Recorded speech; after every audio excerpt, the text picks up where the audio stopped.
Tommy. Hey, Hey, and Tommy. I am also on the board of GoFundMe. Yeah, I work for Slayer, the espresso machine company. I And, live here in New York City, but Slayer's based in Seattle. I am the East Coast guy. and you had a pen. Could you show that pen? It's Oh that yeah, magic shameless pen. plug for Workbench Coffee Labs. Where is Bong that? bong. Oh, Hey, hey, wait, that's Marty, in. did you know that? Oh, Did you get a chance though? No that's joke. great. The click action on this thing, fantastic. A dream. I'll have to The get ink one. glides. It's a very nice pen. I would like Hey, one. only the best. GoFundMe started mostly as an effort from our founder, Adam, and he kind of made this like website aggregate thing that collected just individual baristas GoFundMe's for like very assorted issues, and then as the pandemic set in, it became a place to sort of aggregate a lot of tip jars for businesses that had to close where their employees were very tip dependent. In theory, the idea is those tips would be dispersed to those employees at the beginning of the pandemic when everything closed.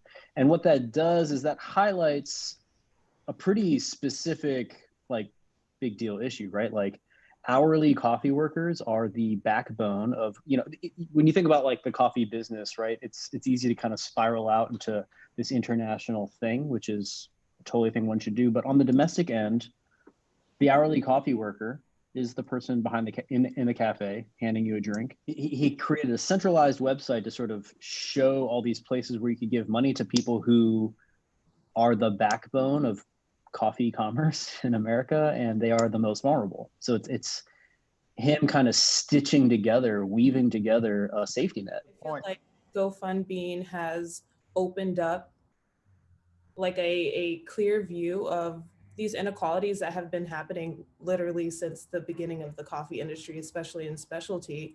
And it just was something that was kind of taboo to talk about before, where you had these whisper networks of coffee shops that don't pay enough or owners stealing tips and things like that. And it's just showing like these inequities aren't just a thing now because of the pandemic. It just blew it up. And now I feel like as a squad, we're all just trying to figure out how to, like Tommy said, weave together that safety net and make it so that future hourly coffee workers aren't just like held out over the cliff with nothing underneath them. It's, and you're like right out in front saying, there's administration costs of 20%, 80% goes to the program.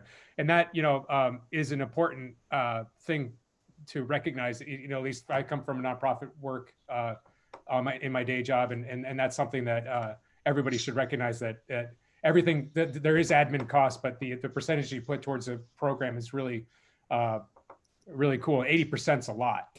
One of the biggest bars to entry for being an hourly coffee worker and making it your career is access to education, information, and then just like whether the door is closed or open in front of you, and if someone is willing to open or close that door.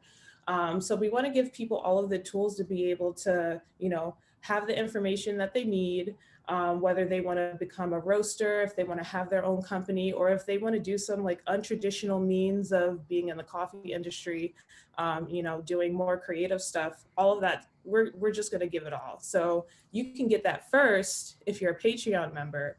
And then eventually, after about a month or so, we make it accessible to everybody publicly for free. Secure some funding that pays for some. Yeah, there you go.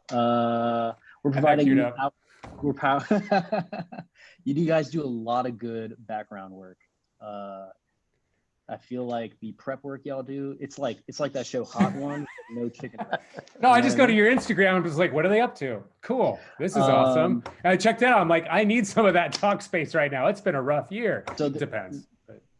Again, for a category of people who are the backbone of commerce in the coffee industry. And if we look at the coffee industry today, right, like we're in this weird place where we're experiencing the commodification of specialty, but also the specialization of commodity. And like those two circles in that Venn diagram are getting like inching closer and closer towards each other. Either they're inching closer towards each other, or they are like swelling so that their overlap grows, right? Either Well, way. that's like blowing my mind. It's like half empty, half full, but maybe the kind of the same conversation. Like it could be going both ways. I don't know. Totally. Yeah, So yeah. what's It's this like tip a jar? permanent This expansion. was this kind of like the beginning idea concept, and then it just kind of grew from there? Was this like the first Let's initiative, call right? it the Big Bang, if you will, of GoFundMe. Ooh, at first there was nothing, and then there was virtual tip jars. Yes. Damn, damn. I'm an astronomy nerd, and I love making metaphors like that. But yeah, it started out with just tip jars, and Adam was like, I want to do more than this. Is there a way to make this bigger than what it is? Awesome. But I wanted to say, I only took one note. You guys have blown my mind. I don't know if you can read this. It says more than just a tip jar.